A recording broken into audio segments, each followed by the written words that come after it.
Students, अगर आप भी 2026 में बिहार बोर्ड से मैट्रिक की परीक्षा देने वाले हैं तो बच्चों आज की क्लास में हम आप सभी बच्चों की मैथ की परीक्षा के लिए एक बहुत ही वीवीआई क्वेश्चन पेपर आज की क्लास में आप सभी बच्चों को पढ़ाएंगे। इस क्वेश्चन पेपर का जितना भी क्वेश्चन है वो सभी क्वेश्चन बहुत ही महत्वपूर्ण है, इंपॉर्टेंट है और ये क्वेश्चन आपके परीक्षा में आपको देखने को भी मिलेंगे। तो आप सभी छात्र क्लास को बहुत ही अच्छे से देखना है और एक एक प्रश्नों को बहुत ही अच्छे से याद कर लेना है। चलिए क्लास को शुरू करते हैं। सभी स्टूडेंट इस क्लास को अपने दोस्तों को जल्दी से शेयर कर देंगे, क्लास को लाइक करेंगे और चैनल को जरूर सब्सक्राइब कर लेंगे। चलिए यहाँ पर पहले क्वेश्चन को बहुत ही अच्छे से देखेंगे सभी स्टूडेंट और प्रश्नों को याद करते हुए चलेंगे। पहला प्रश्न यहाँ पर बोला जा रहा है बच्चों कि निम्नलिखित में से किस द्विघात बहुपद के शून्यक 3 एवं -10 होंगे। तो यहाँ पर आप इस प्रश्न को अगर अच्छे से देखेंगे तो यहाँ पर इस प्रश्न के लिए जो आपको आंसर याद करना है बच्चों वो हो जाएगा x² + 7x माइनस में 3। तो यहाँ पर आंसर क्या होगा, x² + 7x माइनस 3 इसका आंसर हो जाएगा। अगला क्वेश्चन है, यदि किसी द्विघात बहुपद के शून्यकों का योगफल 3 एवं उनके गुणनफल -2 हो तो वह द्विघात बहुपद कौन होगा। तो आपको यहाँ पर बता दें कि योगफल यानी कि अल्फा प्लस बीटा के बारे में बोला जा रहा है और गुणनफल अल्फा इंटू बीटा के बराबर यहाँ पर बोला जा रहा है जो कि -2 है। तो यहाँ पर इस क्वेश्चन को आप देखेंगे तो इस प्रश्न के लिए आपको आंसर याद रखना होगा बच्चों। जो यहाँ पर इसका आंसर है कि x² - 3x - 2। तो इसके आंसर को याद कर लेंगे। अगले क्वेश्चन को यहाँ पर देखेंगे तो प्रश्न है कि यदि p(x) बराबर x⁴ - 2x3 + 17x² - 4x + 13 को q(x) बराबर x+2 से भाग दिया जाता है तो भागफल का घात क्या होगा। तो इसके लिए आपको आंसर याद रखना है कि यहाँ पर जो इसका आंसर निकलेगा वो 3 निकलेगा, जो आपको याद कर लेना है। अगला क्वेश्चन है कि x+2y + 3 = 0 और 3x + 6y + 9 = 0 के कितने हल होंगे। तो इस प्रश्न के लिए आपको यहाँ पर आंसर बता दें कि इसके अनगिनत हल होंगे, तो आपको याद रखना है अनगिनत हल होगा।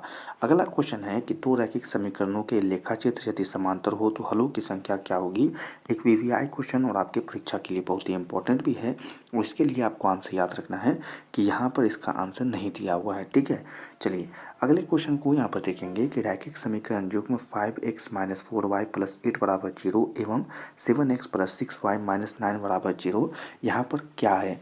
तो आप कहेंगे कि यहाँ पर यह एक संगत है, ठीक है। तो संगत यहाँ पर आंसर होगा। अगला क्वेश्चन है कि यदि द्विघात समीकरण 3x² - 5x + 2 = 0 के मूल अल्फा और बीटा हो तो α² + β² का मान क्या होगा। α² + β² का मान यहाँ पर आपसे पूछा जा रहा है तो इसके लिए आंसर है कि 13/9 यहाँ पर इसका आंसर हो जाएगा। अगले क्वेश्चन को यहाँ पर देखेंगे कि यदि द्विघात समीकरण 2x² - 7x - p = 0 का एक मूल 2 हो तो p का मान क्या होगा। तो यहाँ पर आपसे p का जो मान पूछा जा रहा है बच्चों उसके लिए आंसर होगा कि -6 यहाँ पर इसका आंसर होगा, ठीक है बच्चों। तो -6 इस क्वेश्चन के लिए आपको आंसर याद रखना है। अगले क्वेश्चन को यहाँ पर देखेंगे तो प्रश्न यहाँ पर बोला जा रहा है कि यदि द्विघात समीकरण 2x² - x - 6 = 0 का एक मूल -3/2 हो तो इसका दूसरा मूल क्या होगा। तो यहाँ पर आप इस प्रश्न के लिए आपको आंसर याद रखना है कि यहाँ पर इसका दूसरा मूल जो है वो 2 हो जाएगा, ठीक है। अगला क्वेश्चन है कि द्विघात समीकरण 2x² - 6x + 3 = 0 की मूलों की प्रकृति क्या होगी। तो इस प्रश्न के लिए आपको जो आंसर याद रखना है कि इसकी मूलों की जो प्रकृति होगी बच्चों वो होगी वास्तविक एवं असमान, ठीक है। तो इसके लिए आंसर याद कर लेंगे।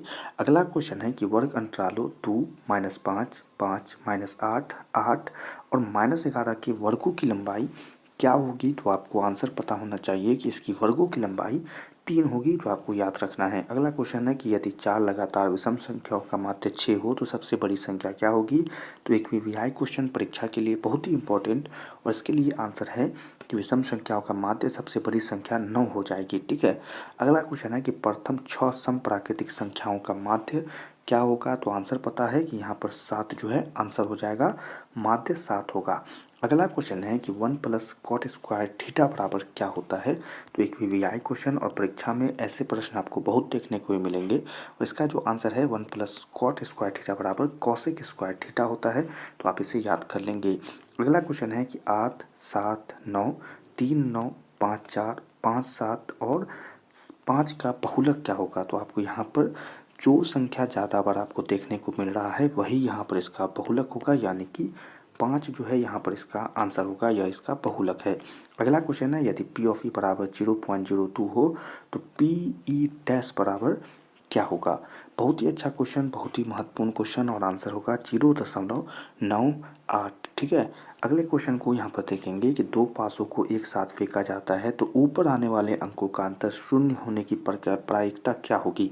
तो यह आपको प्रायिकता से यह प्रश्न पूछा जा रहा है और इसके लिए आपको आंसर है कि 1/6 यहाँ पर इसका आंसर होगा। ठीक है।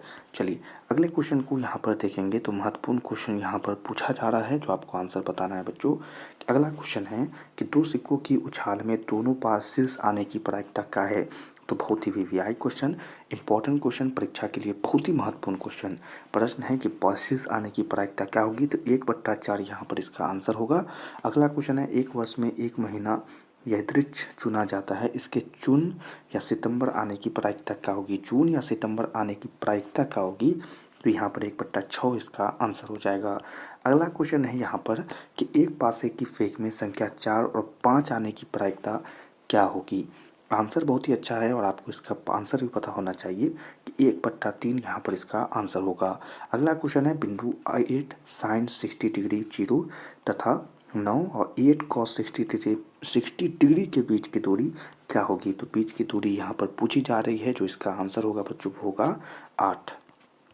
अगले क्वेश्चन को यहाँ पर देखेंगे, यदि O ऑफ 0,0 मूल बिंदु हो तथा बिंदु P के निर्देशांक x और y हो तो दूरी OP क्या होगी। अच्छा, ये दूरी जो आपसे पूछा जा रहा है बच्चों, यह दूरी OP क्या होगी।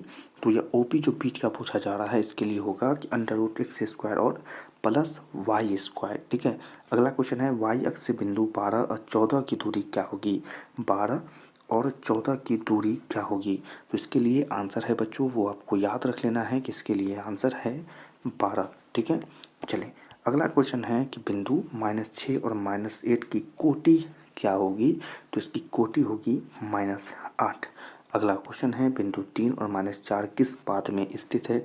तो आप यहाँ पर इस प्रकार से जो बनाया जाता है कि पहला पाद है, दूसरा पाद, ठीक है, ये तीसरा पाद और यह चतुर्थ पाद है। तो यही आपसे पूछा जा रहा है कि यह किस पाद में स्थित होगा। तो आपको यहाँ पर अगर देखेंगे तो यहाँ पर प्लस और माइनस है, तो ये आपको किस पाद में देखने को मिलेगा। तो ये आपको चतुर्थ पाद में देखने को मिलेगा। ठीक है। तो आंसर क्या होगा, चतुर्थ होगा। अगला क्वेश्चन है, निम्नलिखित में कौन सा बिंदु द्वितीय चतुर्थांश में स्थित होगा। द्वितीय चतुर्थांश में स्थित होगा। तो इसके लिए आंसर है कि माइनस और प्लस जो है ये आपको द्वितीय चतुर्थांश में देखने को मिलेगा। अगला क्वेश्चन है कि बिंदुओं 4 और -4 और -4 और 4 को मिलाने वाले रेखाखंड के मध्य बिंदु के निर्देशांक क्या होंगे। तो आप कहेंगे 0,0 यहाँ पर इसका आंसर होगा। ठीक है बच्चों। और इसी आंसर के साथ आज की क्लास में आपको जितने भी वीआई क्वेश्चन याद कराने थे वो यहीं पर समाप्त होते हैं। आप सभी स्टूडेंट इस क्लास की पढ़ाई के प्रत्येक क्वेश्चनों को याद करेंगे और इसके और भी महत्वपूर्ण क्वेश्चन आपको अगली क्लास में पढ़ाए जाएंगे। तो आप सभी स्टूडेंट जितने भी प्रश्न आपको याद कराया जा रहा है वो सभी बहुत ही अच्छे से याद कर लेंगे। सभी छात्रों से मिलेंगे अगले महत्वपूर्ण क्वेश्चन के साथ। तब तक के लिए अच्छे से पढ़ाई करते रहिए।